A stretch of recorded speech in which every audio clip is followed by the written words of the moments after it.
नमस्कार, मैं आलोक कुमार एक बार फिर से आप लोगों के सामने।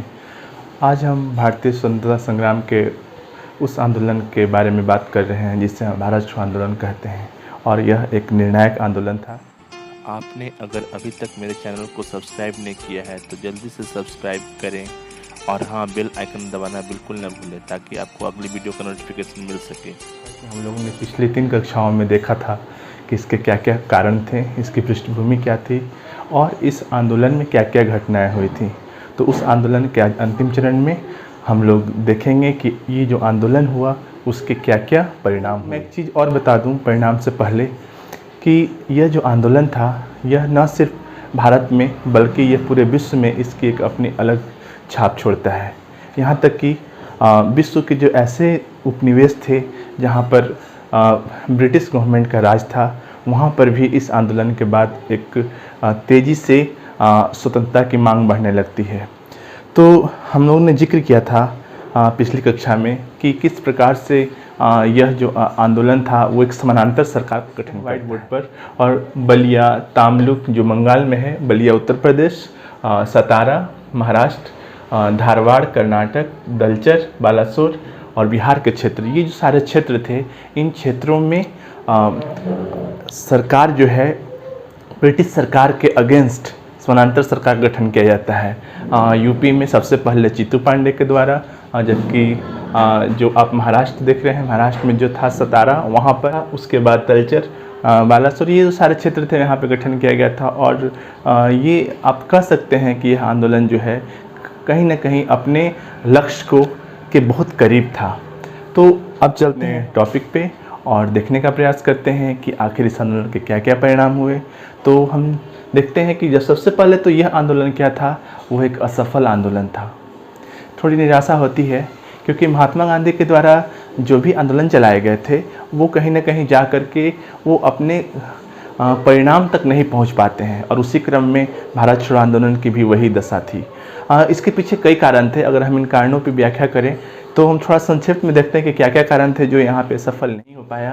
तो आप देख सकते हैं कि नेतृत्व का अभाव, और जैसा कि मैंने बताया था कि जैसे ही 8 अगस्त को ये घोषणा की जाती है कि हम लोग करो या मरो, हम देश की आज़ादी हम लोग किसी भी हालत में लेकर के रहेंगे, परंतु ऑपरेशन जीरो आवर के अंतर्गत जो ब्रिटिश गवर्नमेंट थी वो सभी कांग्रेस के बड़े नेताओं को गिरफ्तार कर लेती है, और ऐसा लगता है कि यह आंदोलन अब असफल होगा। परंतु आंदोलन था जिसमें जो भारतीय जनता थी वो खुद ब खुद आंदोलन के लिए इतना प्रेरित हो गई थी कि इसके लिए अब नेतृत्व जो है वो सेकेंडरी हो गया था। परंतु फिर भी हम ये समझ सकते हैं कि जब नेतृत्व नहीं होता है तो फिर उस आंदोलन का जो जीवन काल है वो उतना नहीं रह पाता है। तो यहाँ पर भी वही चीज़ें हुई क्योंकि नेतृत्व का अभाव था। दूसरी चीज़ कि जब आपके पास नेतृत्व नहीं होगा तो योजनाएं नहीं काम करेंगी। तो जो योजनाएं थीं कि हमें आंदोलन के किस स्टेप में क्या करना है, वो चीज़ों का सर्वथा अभाव देखने को मिला, क्योंकि जो कांग्रेस के जो वरिष्ठ नेता थे वो सारे गिरफ्तार हो चुके थे, और जो द्वितीय श्रेणी के नेता थे वो भी भूमिगत होकर के आंदोलन को चला रहे थे। तो इस परिस्थिति में यह लाजमी था कि यह आंदोलन जो है कहीं ना कहीं उससे रुकना ही पड़ता। तीसरे कारण को देखें कि विभिन्न जो पार्टियां थीं उनके द्वारा इस आंदोलन का विरोध किया गया था। मैंने दूसरी कक्षा में जिक्र किया था इसका कि जो आंदोलन आरंभ हो रहा था तो सबसे पहले तो कांग्रेस में ही विरोध हो रहा था। जो थे नेहरू जी, उनके द्वारा सबसे पहले इस आंदोलन के प्रस्ताव को वर्धा में ही खारिज कर दिया जाता है, परंतु बाद में महात्मा गांधी के उग्र रूप के कारण फिर से लोग जो है उनके बात को मानते हैं और फिर आंदोलन का प्रस्ताव आरंभ होता है। परंतु ये तो सिर्फ कांग्रेस पार्टी की अंदरूनी बातें थीं। इसके अलावा कई ऐसी पार्टियां थीं जो इस आंदोलन में सपोर्ट नहीं कर रही थी। तो वो कौन कौन सी पार्टियां थीं? तो आप देख सकते हैं मुस्लिम लीग, हिंदू महासभा, राष्ट्रीय स्वयंसेवक संघ, कम्युनिस्ट पार्टी, अकाली दल और जितने दलित पार्टियां थीं वो कोई भी पार्टी इस आंदोलन का में सहयोग नहीं कर रही। यहाँ पर एक चीज़ देखने में मिलता है कि कांग्रेस जो है वो अकेले इस आंदोलन को की योजना बनाई थी और वो इस आंदोलन को चला भी रही थी। और यही कारण था कि जब पार्टियों में सहयोग नहीं होगा तब आंदोलन जो है कहीं ना कहीं उसका नेगेटिव इम्पैक्ट पड़ेगा, और वो देखने को भी मिलता है। तो इसके अलावा जो एक और महत्वपूर्ण कारण था इसमें कि हिंसात्मक आंदोलन, जैसे कि हमने देखा था कि महात्मा गांधी के द्वारा 1920 में या फिर 1930 ईस्वी में जो आंदोलन चलाए गए वो पूरी तरह से अहिंसात्मक थे, परंतु जब 1942 ईस्वी में भारत छोड़ो आंदोलन चलाया गया उसमें महात्मा गांधी के द्वारा यही कहा गया, करो या मरो। और इस परिस्थिति में स्वाभाविक था कि वो चाहते थे कि देश कल ही स्वतंत्र हो जाए, और उसके लिए वो किसी भी हद तक जाने में कोई गुरेज नहीं करना चाहते थे। और लोग भी जो थे, भारतीय जो जनमानस था, वो स्वतंत्रता किसी भी हालत में प्राप्त करना चाहता था। तो उस कंडीशन में जब अंग्रेजों के द्वारा कठोर दमन चक्र आरंभ किया गया तो आंदोलन स्वतः खुद ब खुद क्या हो गया, हिंसक होने लगा। और ब्रिटिश सरकार को यही चाहिए था, जैसे ही आंदोलन हिंसक हुआ तो कई घटनाएं हम लोग ने देखा था इसके स्वरूप में, कि चाहे वो बम्बई का क्षेत्र हो, चाहे वो बिहार में हो, चाहे वो महाराष्ट्र में हो, चाहे वो बंगाल में हो, उन सभी क्षेत्रों में कहीं ना कहीं जो है आंदोलन पर कठोर कार्रवाई की गई। यहाँ तक कि बमबारी, जो बंगाल का क्षेत्र था वहाँ पर मिसाइलों का प्रयोग किया गया, बमबारी की गई, लड़ाकू विमानों का इस्तेमाल किया गया। और इस प्रकार हम कह सकते हैं कि आंदोलन को दबाने के लिए कठोर दमन चक्र भी चलाया गया। और जैसा कि इसमें जो हम देख सकते हैं, जो युवा वर्ग था, जो पटना सचिवालय की अगर हम बात करें कि 11 अगस्त की जो घटना हुई थी जिसमें 7 युवा जो थे वो गोली के शिकार हुए थे। उसके अलावा 78 वर्षीय जो महिला थी मतंगनी हजारा, उनको गोली मार दी गई थी प्रदर्शन करने में। बम्बई में 11 ही अगस्त को 13 राउंड फायरिंग हुई थी। तो इस तरह से आंदोलन को कुचलने के लिए अलग अलग तरीके से काफ़ी क्रूर नीति अपनाई गई थी ब्रिटिश सरकार के द्वारा। और कहीं ना कहीं जब आंदोलन का कोई नेतृत्व नहीं होता है और कोई इसमें संगठित योजना नहीं होती है तो स्वाभाविक है कि वो आंदोलन असफल होना उसका लगभग तय माना जाता है। तो ये तो इसके असफल होने के कारण थे। हम इसके परिणामों के दूसरे चरण में चलते हैं और देखते हैं कि आगे क्या होता है। तो इसका एक और महत्वपूर्ण परिणाम था कि हजारों जो आंदोलनकारी थे वो क्या हो गए थे, बंदी बना लिए गए थे। अगर हम गैर सरकारी आंकड़े की बात करें तो आपको ज्ञात होगा कि इसमें लगभग 10,000 लोग जो थे वो उनको मौत के घाट उतार दिया गया था या उनकी हत्या कर दी गई थी। और लगभग 60,000 से अधिक जो लोग थे उन्हें राजनीतिक बंदी के रूप में उनको जेलों में बंद कर दिया गया था। इसी प्रकार की घटना 1920 ईस्वी में और 1930 ईस्वी में देखने को मिलती है। उस समय तो 90,000 से अधिक लोग जो हैं वो जेलों में बंद रहते हैं। तो कहीं ना कहीं इस आंदोलन को कुचलने के लिए ब्रिटिश सरकार ने अपनी तरफ से कोई भी पहल नहीं छोड़ी। तीसरे चीज़ को देखते हैं हम इसके परिणाम में, कि एक और परिणाम देखने को मिलता है कि यहाँ पर अंतर्राष्ट्रीय दबाव, ब्रिटिश गवर्नमेंट जब यह आंदोलन के लिए ब्रिटिश सरकार के पास ये सूचना दी जाती है महात्मा गांधी की कि हम लोग करो या मरो का आंदोलन, हम लोग भारत छोड़ो आंदोलन कर रहे हैं, तो उस कंडीशंस में उसके पूर्व में ही चीन के जो सैनिक शासक थे उनके द्वारा अमेरिका के जो राष्ट्रपति थे रूजवेल्ट, उनको एक पत्र लिखा जाता है और पत्र में यह कहा जाता है कि आप इंग्लैंड को समझाइए कि भारत को स्वतंत्र कर दें, क्योंकि अब परिस्थितियां वैसी नहीं हैं कि इंग्लैंड जो है भारत पर बहुत अधिक दिनों तक अपने राज को या अपने साम्राज्य को स्थापित करके रख सकता है। तो इस परिस्थिति में ये जो चीज़ें थी, जो पत्र जो लिखा गया था वो 25 जुलाई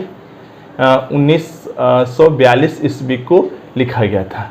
तो एक तरह से अंतर्राष्ट्रीय स्तर पर मित्र राष्ट्र के जो देश थे उनके द्वारा कहीं ना कहीं ये दबाव बनाने का प्रयास किया जा रहा था कि अब भारत को ब्रिटिश सरकार को छोड़ देना चाहिए। उसका अगला ये परिणाम था कि जो ये घटनाएं हो रही थी, जो भारत छोड़ो आंदोलन हो रहा था, उसमें एक चीज़ और देखने को मिला कि जो अंग्रेज थे उसके विरुद्ध अपार उत्साह अब लोगों में आ गया था। जैसा कि मैं आपको बता दूं, यह जो आंदोलन था जो महात्मा गांधी के द्वारा चलाया गया, इस आंदोलन की सबसे बड़ी खासियत ये थी कि यह आंदोलन धीरे धीरे जन जन तक पहुंचा। और इस आंदोलन की महत्ता और बढ़ जाती है कि जब कांग्रेस पार्टी के जो सभी वरिष्ठ नेता थे जब वो जेलों में बंद थे, तो भारतीय जनता, उसमें पुरुष, महिलाएं, मजदूर, किसान, देश के प्रत्येक वर्ग के नागरिक जो हैं उनके द्वारा ये सारी चीज़ें की गई। तो कहीं ना कहीं ये स्पष्ट था कि अब अंग्रेज़ों को भारत छोड़ने के लिए देश के जो सभी लोग थे उनके द्वारा ये एक पुरजोर तरीके से इसका प्रयास किया जा रहा है। अब इसके हम अगले चरण की ओर देखते हैं इसके परिणामों में। तो मुस्लिम लीग जो थी उसके द्वारा वो तो शुरू से ही उपेक्षा की जा रही थी। वो मुस्लिम लीग जब पृथक निर्वाचन की मांग आरंभ की गई थी, जब 1909 ईस्वी में सबसे पहले मार्लो मिंटो जो सुधार हुआ था और फिर मॉन्टेगू चेम्सफोर्ड सुधार, उसी समय से अंग्रेजों के द्वारा कहीं ना कहीं डिवाइड एंड रूल की नीति अपना दी गई थी और वो चीज़ें जो है धीरे धीरे करके वो काफ़ी आगे बढ़ जाती हैं।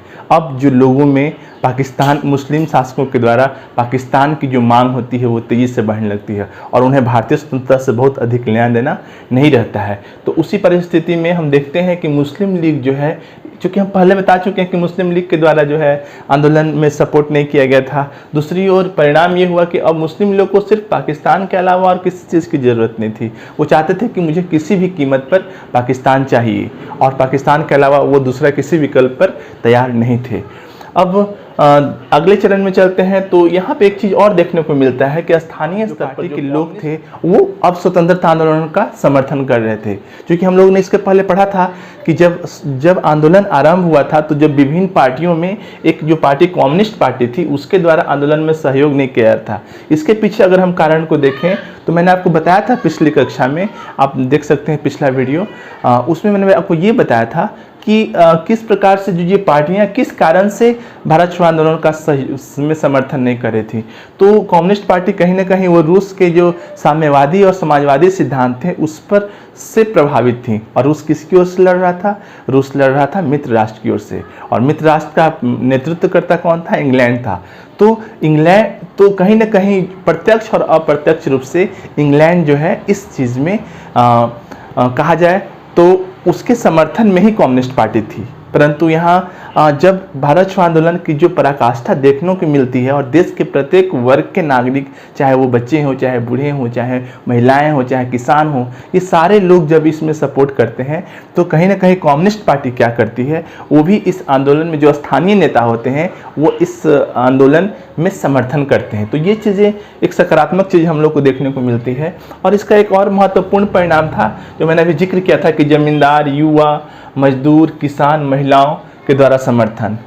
इस आंदोलन की सबसे बड़ी खासियत तो यही थी कि अभी तक जितने भी आंदोलन हो रहे थे उसमें कहीं ना कहीं एक नेतृत्व करता था कांग्रेस पार्टी के वरिष्ठ नेता, उनके द्वारा इस आंदोलन को जन जन तक पहुंचाया जा रहा था। परंतु जब गिरफ्तार हो गए नेता तब तक लोगों को उनकी आज़ादी समझ में आने लगी और वो समझ गए कि हमें किस प्रकार से अपने देश को स्वतंत्रता चाहिए। और देश के प्रत्येक वर्ग, जमींदार जो 1857 के विद्रोह के समय में अंग्रेजों के साथ थे, युवा, मैंने बताया आपको कि जो 11 सूत्रीय काम जो मांग रखी गई थी या जो योजनाएं थी 13 सूत्रीय महात्मा गांधी के द्वारा, उसमें वो सभी वर्ग के लोगों से उन्होंने अपील की थी और उसका सकारात्मक परिणाम हम लोग को देखने को मिलता है कि मजदूर, किसान और सबसे महत्वपूर्ण थी महिलाएं जो हैं 1930 ईस्वी के सविनय अज्ञा आंदोलन से ही वो काफ़ी एक्टिव थी। परंतु इस बार वो अपने घरों के दहलीजों को छोड़कर वो स्वतंत्रता संग्राम में पुरुषों के साथ कंधे में कंधा मिलाकर चलती हैं।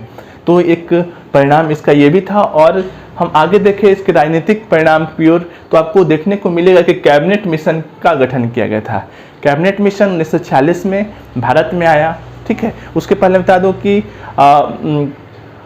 18 तारीख को यानी कि 18 फरवरी 1946 ईस्वी में भारत में एक नौसेना विद्रोह हुआ था और उसके ठीक अगले दिन यानी कि 19 तारीख को एक कैबिनेट मिशन की घोषणा की गई थी। 1946 ईस्वी के आते आते तक ब्रिटेन की भी जो राजनीतिक स्थिति में बदलाव हो गया था। उसके पहले जब 1942 ईस्वी में जो आंदोलन चल रहा था उस समय वहाँ के प्रधानमंत्री चर्चिल थे, परंतु 1946 ईस्वी तक वहाँ की सत्ता में परिवर्तन होता है और वहाँ पे जो प्रधानमंत्री होते हैं इंग्लैंड के वो इटली होते हैं और इटली के द्वारा पूर्व में घोषणा किया था कि जब उनकी सत्ता आएगी तो वो भारत को स्वतंत्र कर देंगे। और इसी चीज़ को ध्यान में रखते हुए उन्होंने कैबिनेट मिशन की घोषणा की थी, जिसमें भारत में संवैधानिक सुधार या यूँ कहें कि भारत को स्वतंत्र करने के पीछे क्या क्या प्रक्रियाएं होंगी, उन प्रक्रियाओं के लिए वो एक मिशन भारत में भेजते हैं।